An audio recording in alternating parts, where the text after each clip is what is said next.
Hi everyone, Martin Bamford here, and this is your Money News Fix. 5 personal finance stories that are rocking the world of money this week. Everything you need to know in just a few minutes. Here we go. A new government-backed guarantee scheme has gone live today, allowing banks and building societies to offer low deposit mortgages.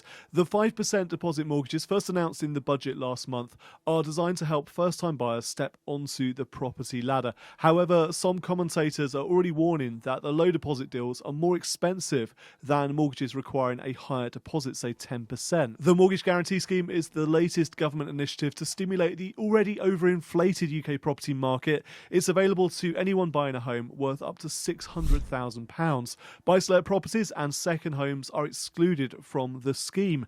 The government is guaranteeing 15% of the mortgage, backing the lender with this guarantee rather than the borrower. Lenders including Lloyds, Santander, Barclays, HSBC and NatWest plan to offer these 5% mortgage deals from this week, with Virgin Money launching their product next month. However, Halifax and Barclays have already said that the low deposit mortgages will not be available for new build homes due to valuation concerns and the risk of negative equity. The cryptocurrency market took a tumble this weekend, with Bitcoin losing around 15% of its value in the space of 24 hours. It was the biggest intraday fall for Bitcoin since February.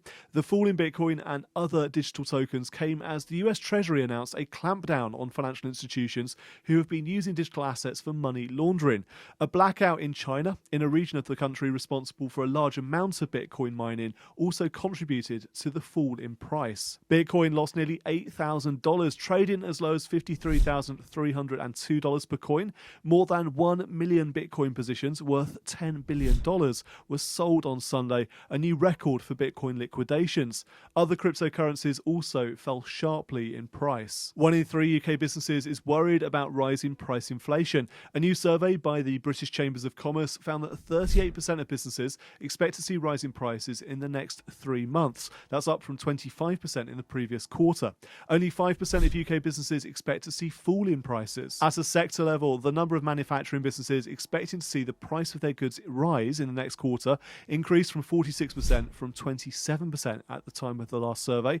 Inflation expectations are now at their highest level since the end of 2017, when a fall in pound sterling prompted a rise in the Consumer Prices Index to 3%. Average asking prices for UK properties have risen to reach a new all-time high of £327,797. Property portal Rightmove reported that the average asking price has risen by 2.1%, or £6,733 in cash terms, during the past month.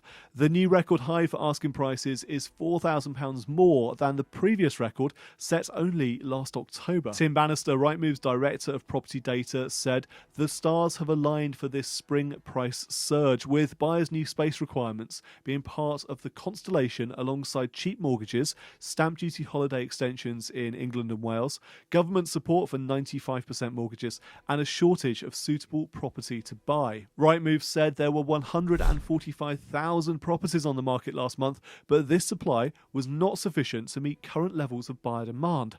Agreed sales rose 55% compared to the same period in 2019, with the proportion of available property at its lowest ever level. It takes an average of 45 days to sell a property, and 23% of properties sold last month had been on the market for less than a week. The Financial Conduct Authority has taken action to stop Cypriot-based investment trading firm FXVC to stop offering high-risk contracts for difference, or CFDs, to UK investors.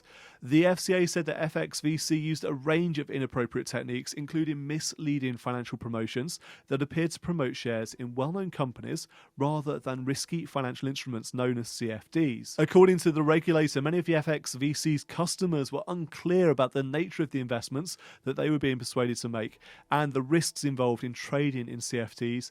The firm used pressure tactics described by one customer as relentless to encourage consumers to invest an ever-increasing sum of money. Some customers were also encouraged to declare that they were professional investors, despite not meeting the necessary criteria for such categorization. The FCA has stopped FXVC conducting any regulated activities in the UK and required the firm to close all trading positions and return the money to customers. That was your Money News Fix. Don't forget to like, share, comment and subscribe. Thank you for watching this video. I'm Martin Bamford, and remember, when it comes to your money, the more you know, the faster it can grow.